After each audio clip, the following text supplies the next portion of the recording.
Hello, welcome to Ragnar Reads. And today we are going to be reading a short story, Ghost Rider by Reeve Walker, and it comes from the August 1946 edition of Exciting Western magazine. And as always, if you enjoy, please make sure to like and subscribe. Comment below on what you would like to hear next. Without further ado, we shall get into it. Ghost Rider by Reeve Walker. Twilight was closing down over the green Wyoming hills. The setting sun, a red ball, hung suspended as if hesitating for a moment. Even the insects had stopped humming, and the night birds had not as yet started their nocturnal calls. All of life seemed inanimate except for the lean chestnut racer, which carried Alamo Page and the Pony Express mail. Horse and rider skimmed swiftly along the crest of a hill, dipped down a gentle slope which led to the crossing on Green River, and were hidden by the tall, lush grass which grew on the margins of the peaceful stream.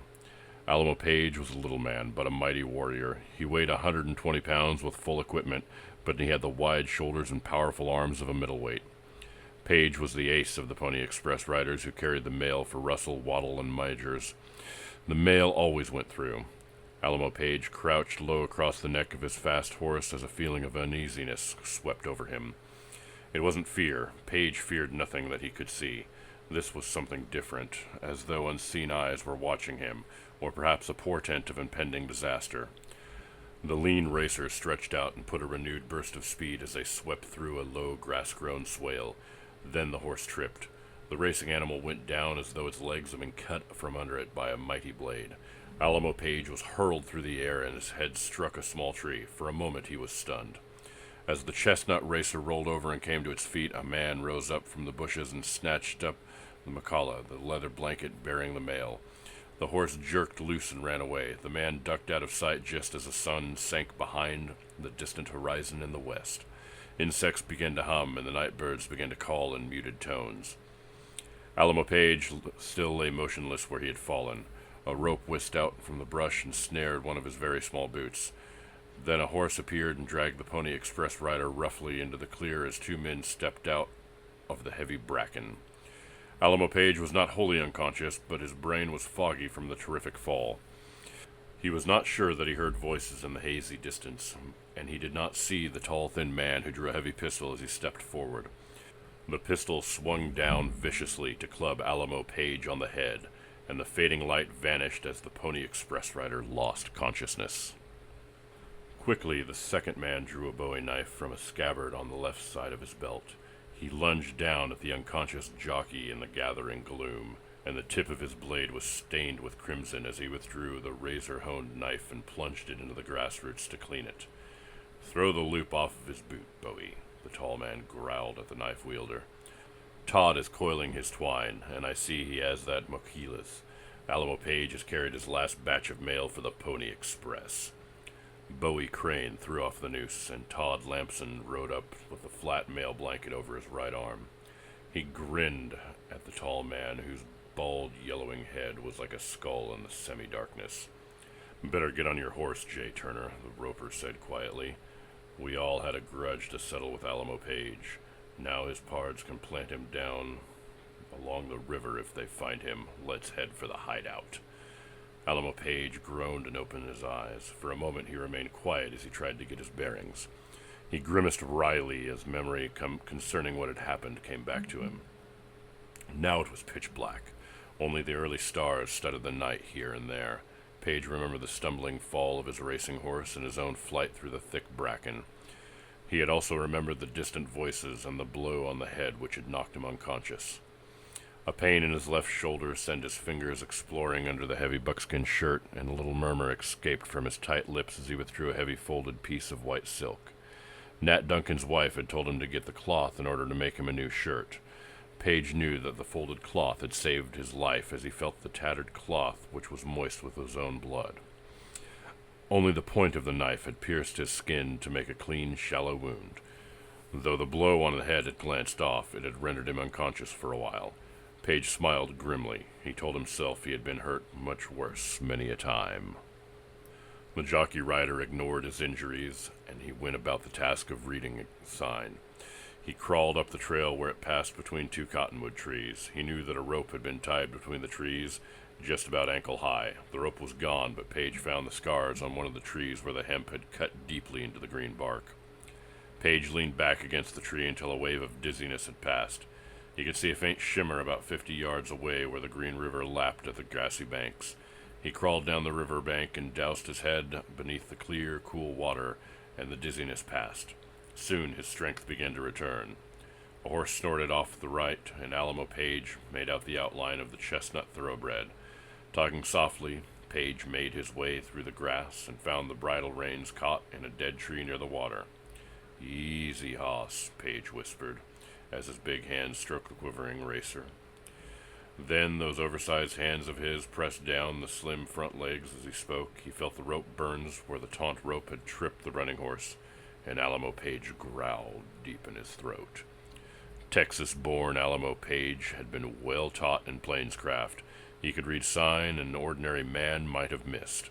It was difficult for him not to forget his oath as a Pony Express rider now as he reconstructed what had happened.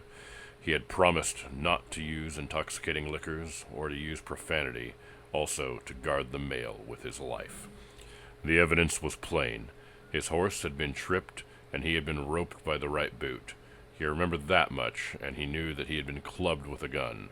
The slight wound in his left side completed his chain of events. "Them three," he whispered hoarsely. "Todd Lamson did the rope work. Jay Turner belted me with his handgun, and Bowie Crane knifed me. They thought I was dead, the bushwhacking thieves." Page knew that only the heavy folded silk had saved him from death at the hands of Bowie Crane. The Maquila's was missing from the light racing saddle.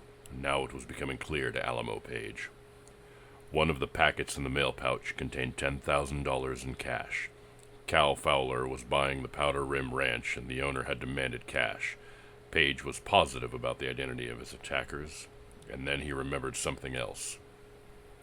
A hunting trip had taken him back into the river reaches of the Powder Rim Ranch, and he had stayed overnight in a line camp, hidden among an outcropping of granite. He hadn't thought much about the camp until he had seen Jay Turner and Bowie Crane riding along a high ridge just after a stage holdup. They were wanted in California for robbery and murder, but there wasn't much law along the wild frontier. The line camp would be the natural hideout for the wanted outlaws. Page tightened his saddle and drank deeply of the river water. Strength had returned to his wiry frame, and the mail had to get through. His groping fingers touched his empty holster, but Page grunted softly and retraced his steps to the trail where his horse had stumbled. Page went to his hands and knees and began to search through the bracken where he had regained consciousness. A little hiss escaped from his lips as his groping fingers touched his dragoon cap and ball pistol, and a while later he found his issue knife where it had fallen from the sheath. Pony Express riders were picked because of their small size and enormous strength. They had pledged themselves to guard the mail with their lives. Neither summer droughts nor winter storms could stop the mail from going through, and if the mail was lost for any reason, the fighting jockeys had always recovered it. Page straightened up and studied the star-studded sky. He would not have to read sign to follow the trail of the three outlaws, and he muttered grimly beneath his breath. "They left me for dead, the dry, gulching robbers, so I'll just stay dead for a little while." Silvery light from a sickle moon filtered over the green Wyoming hills as Alamo Page rode out from the river bottom on the chestnut racer. His hair was plastered close to his head from the water of Green River. Now he was in the foothills leading back to the low mountains towards the north. Sagebrush and mesquite dotted the arid plains, and among the rubble of rocks there grew an abundance of an air plant resembling a cabbage. Page stopped his horse in a nest of rocks and dismounted. He had discovered where the Indians got the white pigment with which they daubed their bodies for their ceremonial dances. The underside of the leaves of the cabbage-like plant were heavily coated with a white substance resembling heavy talcum. The jockey rider plucked leaves and rubbed the undersides on his face and hands. He also rubbed some of the sticky powder on the chestnut racer, and he grinned in the pale moonlight as the chestnut began to look like a ghost horse. A vine was growing from the rocks where it had obtained moisture from some source. Alamo Page picked a cow melon and covered it with the sticky white substance. A plan had formed in his fertile brain, a plan which might work, that is, for a dead man. Pale light from the waning sickle moon threw a glow over the Badlands, which marked the southern boundary of the Powder Rim Ranch. Alamo Page had seen a few range cattle near the waterholes, and now he judged the time to be an hour after midnight. He was riding through a stand of creosote brush when his attention was attracted to a blotch of dark color. His breathing quickened when he rode over and found the maquilas where the robbers had discarded it. Of the 4 pockets on the leather blanket, only one had been slashed open with a knife, the one which had contained the $10,000 for Cal Fowler. Alamo Page placed the mail blanket on his saddle and gripped it with his muscular legs. It felt natural to snug the maquilas against the light saddle, but he had promised to deliver all the mail. Again Page was riding through the rubble of the Badlands under the eerie fading light. At last he stopped and tied the thoroughbred to a springy branch in a stand of mesquite where the beans were plentiful. He did not want to risk a warning if his horse should whicker at the horses of the outlaws. It was perhaps a quarter of a mile to the line camp where Page was sure the robbers were hiding. There they would be safe from marauding Indians because the old cabin was said to be haunted by the spirit of a crazy white man who had been murdered for a treasure of gold he had brought from the mining camps of California. Alamo Page smiled grimly as he remembered that a crazy person was safe from the savage Indians, but civilized white men were different. Alamo Page was wearing a pair of moccasins he had been taking to a friend in Laramie. His feet made no sound amongst the sandy rubble, and he moved with all the stealth of an Indian as he worked his way up through a brush-choked draw. A trail had been worn through the brush, but Alamo Page followed it to a pole corral where several horses were penned. Now he worked slowly as a horse snorted. The animal had caught his scent, but when the horses placed the scent was the smell of a white man, they would quiet down. Page moved up slowly, a foot at a time. Then he was at the bars, whispering softly under his breath to soothe the curious horses. He found the sliding bars and worked them carefully along the rails. The 3 horses would find the opening and wander out after he had left. Alamo Page crouched in the brush as he studied the line cabin silhouetted against the eastern sky. Not a sound came from the little house, and Page worked his way up closer and hid behind a nest of circling rocks near a waterhole. He picked up a chunk of granite and weighed it in his right hand. He drew back his right arm, threw the chunk into the corral, and the 3 horses snorted and raced around the pen. Then they were racing through the opening with a clatter of hooves, and Page heard a muffled shout from the little cabin. "Get out there and see what's wrong with them cayuses, Todd." Alamo Page crept closer with his issue knife in his right hand. The back door opened, and Tom Lamson walked into the yard swinging his catch rope. Alamo Page had propped up the cow melon on a rock near the waterhole, and he threw a small pebble in the direction of the melon, which he had daubed with the sticky white powder. Todd Lamson turned his head to trace the fall of the pebble. Then he grunted, and his right arm went back for a throw. His noose hissed through the air, but Alamo Page was already moving. Now Page was behind the roper. He leapt like a tree cat, with his right forearm coming up under Lamson's chin. Then the issue knife rose and fell in the pale moonlight, and Todd Lamson grunted as he sagged to the hard-packed ground. Alamo Page was gone into the brush like a startled deer. He could hear the shuffle of boots in the moonlight, and again he moved the white cow melon so that it faced the back door. A low moan came from the lips of the Pony Express rider as he crouched in the dense brush. "I want my gold," Page quavered in a high-pitched voice. The shuffling boots became quiet inside the cabin. Silence for a moment, then a hoarse voice whispered through the gloom. "Must be the ghost of that old prospector. Let's pull out of these Badlands, Turner." "I don't believe in ghosts," Page heard Jay Turner mutter. Once more the Pony Express rider began to moan softly. "It's a ghost, sure enough," he heard Bowie Crane explain. "Oh, look yonder, Jay." Alamo Page knew that Crane had seen the ghostly cow melon. Then the still air was shattered by a pistol shot, and the melon wobbled on the high rock. A second shot sent the melon tumbling to the ground, and after the echoes of the shot had died away, There was a deep silence. "Well, your ghost is gone," he heard Jay Turner boast, and once more Alamo Page began to moan. "You can't know how kill a ghost," he heard Billy Crane say hoarsely. "I hear it kicking up a fuss out yonder." Now Alamo Page decided upon a daring move. He stretched up out of the brush, took a few steps into the ghostly moonlight, then made a sudden dive into the brush and made himself thin. But instead of staying where he was, he crawled through the brush like a snake and came around on the other side of the cabin. A shot blasted out of the place where he had shown himself. Then he heard Bowie Crane whisper in a shaky voice, "Did you see what I saw, Jay?" "You mean you saw it too?" "Looked like that runty Pony Express jockey," Crane whispered hoarsely. "Only he was all white." "Shucks," Jay Turner sneered, but there was no conviction in his voice. "Alamo Page was shorn dead all over when we left him down by Green River. They never come back." "Looky out yonder," Alamo heard Crane say. "Todd Lamson ain't a-movin'." "Get out there and give him a hand," Jay Turner ordered. Like as not, he tripped over his own feet and hit his head against a chunk. "Who, me?" Crane blurted. "Uh-uh." His voice grew sullen. "Maybe them ghosts never come back, but I don't want no truck with either one of them." Alamo Page hugged the ground and listened. He heard the click of metal which told him that Jay Turner had thumbed back the hammer of his gun. Then Turner spoke in a curious high-pitched voice. "Get on out of here, Bowie. Drag Todd in there, and after we slop him down with a bucket of water, maybe he can tell us something. I'll cover you with my gun, but I'll blow your brains out if you don't do what I say." Alamo Page drew his issue knife and palmed the keen blade in his right hand. He waited behind the circle of rocks, which were also screened by dense brush. At last he heard the scuffle of a heavy boot, sullen, complaining voice of Bowie Crane. "You're the boss, Turner," Crane muttered. "I know you're plumb good with that pistol, but it would be different if you only had a knife."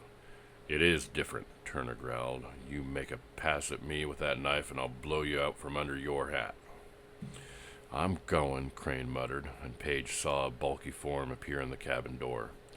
He also saw the sheen of the long-bladed Bowie in Crane's beefy fist, and the Pony Express rider twitched with the memory of his wound from that terrible blade. Bowie Crane came out into the yard in a crouch. He circled slightly to the left, which took him out of the line of fire from Jay Turner's gun. He avoided being skylined against the dark horizon as he cautiously approached the body of Todd Lamson. Alamo Page moaned softly as he watched through slitted eyes.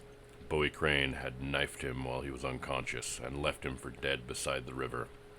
Crane stopped and turned his big head. His battered hat was tugged low over his piggish eyes. The heavy knife was held for a throw as he crouched in a listening attitude. Page groaned again and stretched up until his head appeared above the green brush. He saw Bowie Crane stiffen, and he could hear the big outlaw's startled grunt. "That jockey ghost!" Crane muttered hoarsely, and his right arm went back for a deadly toss. Alamo Page shifted swiftly to the side, and his right arm swept out to hurl the issue knife like a silvered shaft. The blade struck Crane in the left breast just as the Bowie knife left his hand, and Alamo Page shuddered when the knife quivered from the bole of a small sapling. Bowie Crane was swaying like a stricken tree which had been hit by lightning. He lost his balance, tripped forward to measure his length, and his outstretched hands almost touched Todd Lamson. Alamo Page hunkered down on the heels of moccasins to wait.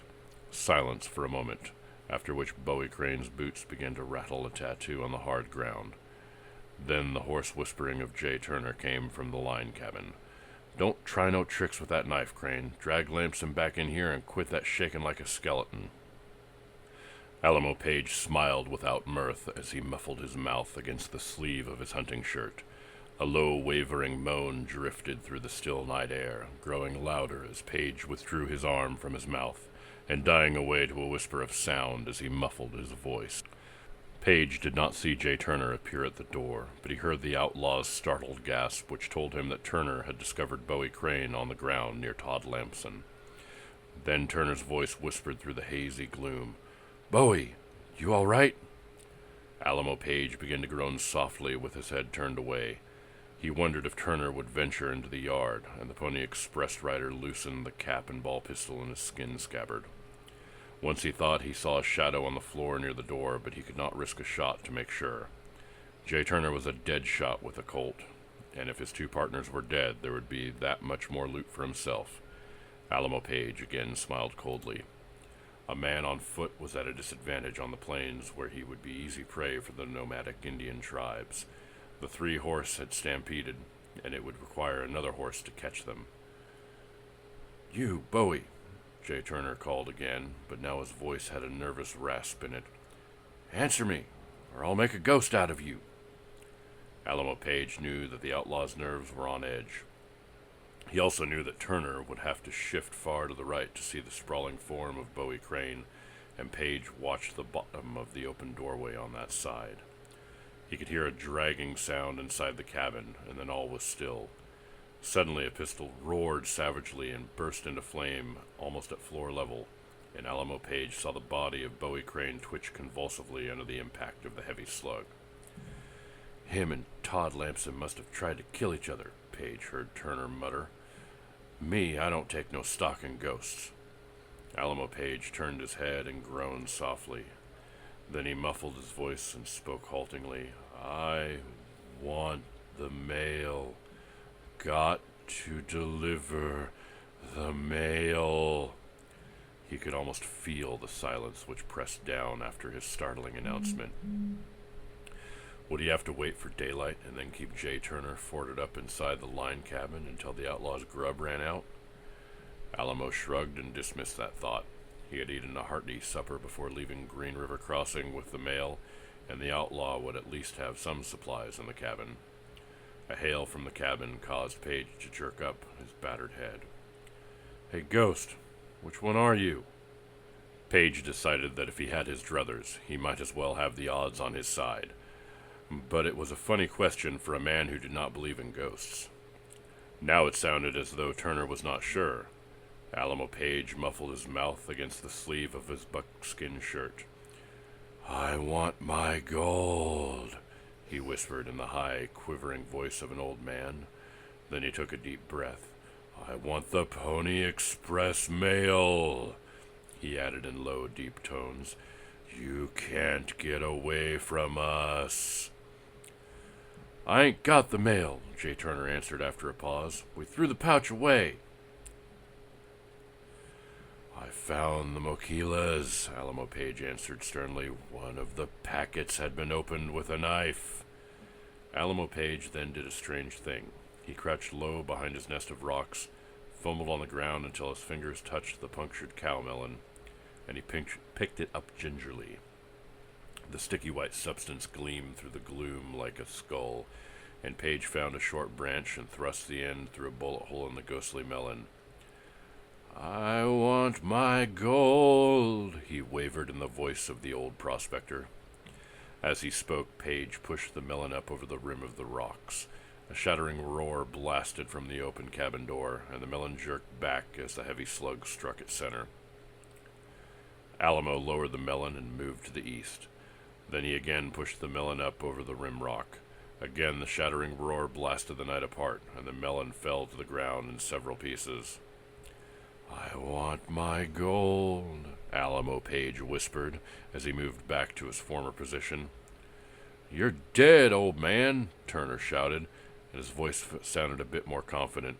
"I know you're dead on account of I shot you through the head my own self, and Bowie Crane drove his knife through your heart like he done for the Runty Express rider."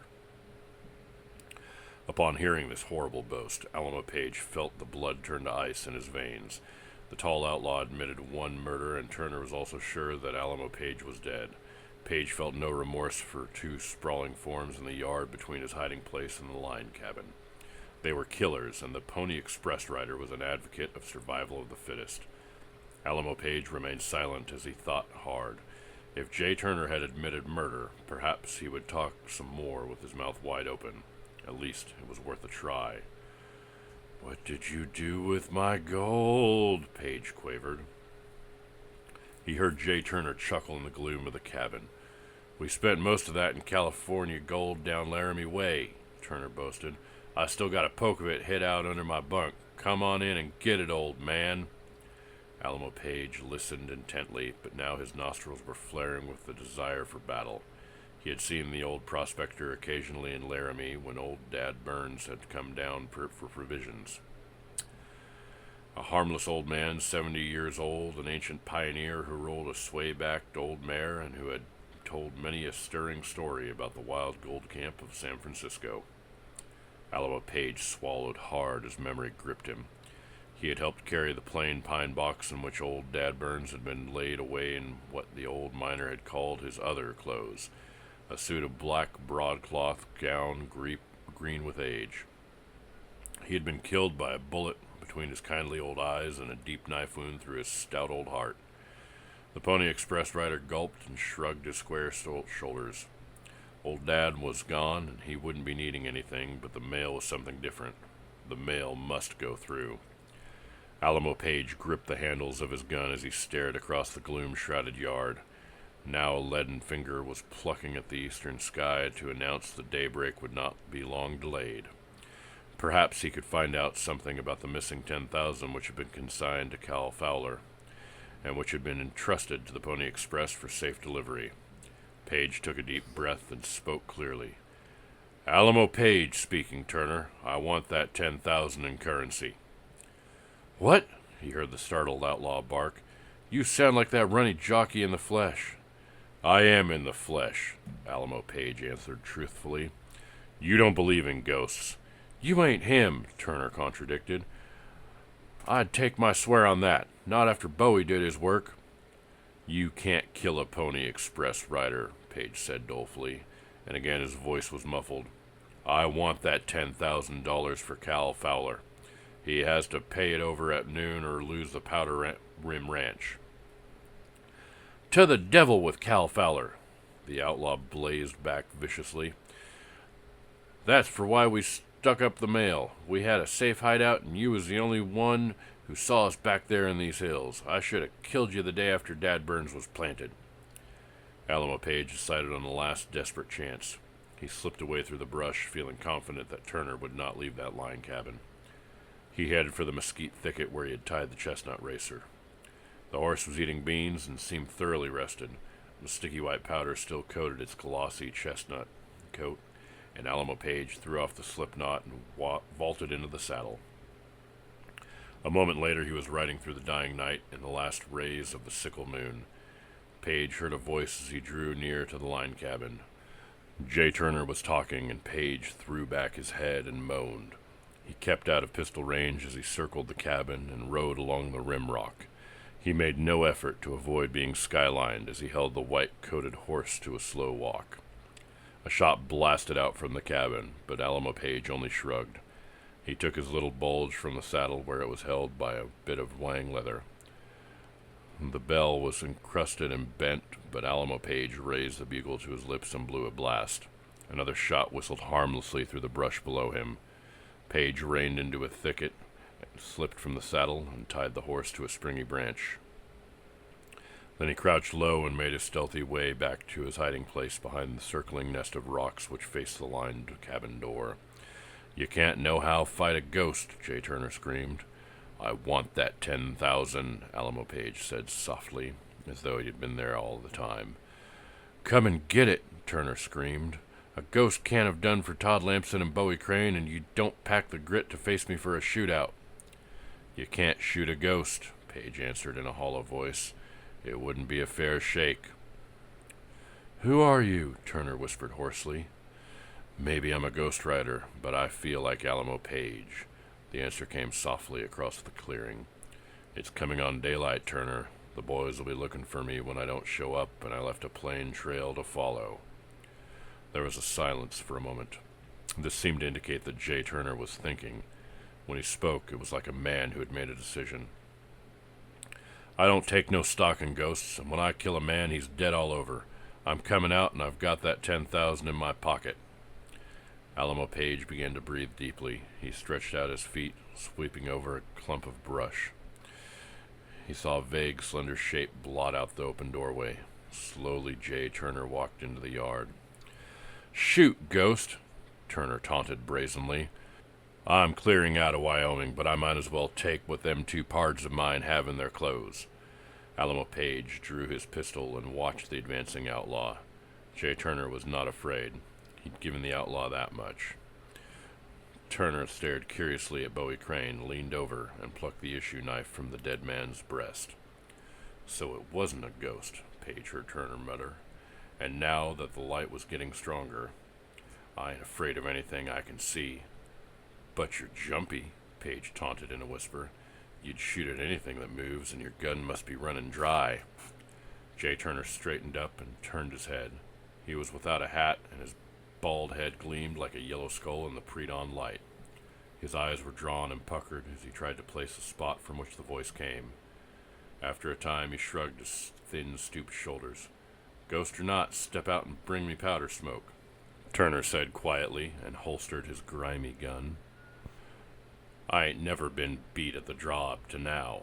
Alamo Page stared in disbelief. Then he realized that the killer was taking his only chance. Jay Turner had nothing to lose but his life, which had already been forfeited.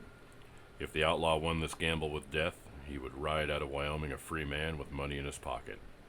Money that had been trusted to the Pony Express mail, which Alamo Page had pledged himself to deliver at the risk of his own life.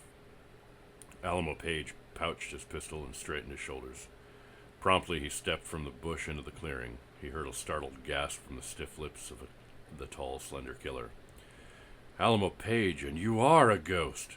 Page had forgotten about the white powder on his battered face. Now he was facing the man who had killed old Dad Burns and had robbed the Pony Express. I'm not a ghost, Turner, Page contradicted, but his voice sounded tired. I'm Alamo Page in the flesh. You're a ghost, Turner repeated, and his tongue made a peculiar rasping sound as he licked his dry lips. Then the outlaw straightened his sagging shoulders. Me, I don't believe in ghosts, he spoke like a man who tried to reassure himself. I want the 10,000, Alamo Page said slowly. The mail must go through. If it does, it'll be carried by a ghost rider, Turner vowed savagely. I'm coming at you, smoking. Promptly, Turner went into swift action as his lips hissed the deadly warning. His right hand stabbed for the gun in his holster, but Alamo Page also struck with the suddenness of a deadly rattler. His hand flicked down and up with scarcely a pause, and the dragoon pistol roared like a cannon as he touched off his powder. Jay Turner jerked back under the impact of the ball, and his finger pressed trigger to send a futile shot into the ground between himself and the ghostly rider.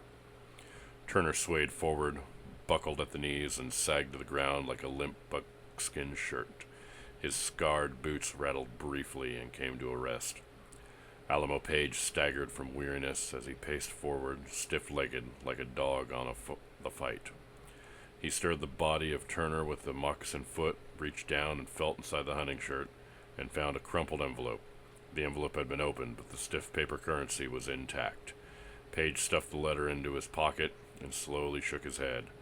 Maybe old Dad Burns will take his rest now, Page murmured. Then he climbed the sloping trail to the brush pocket where he had left his horse.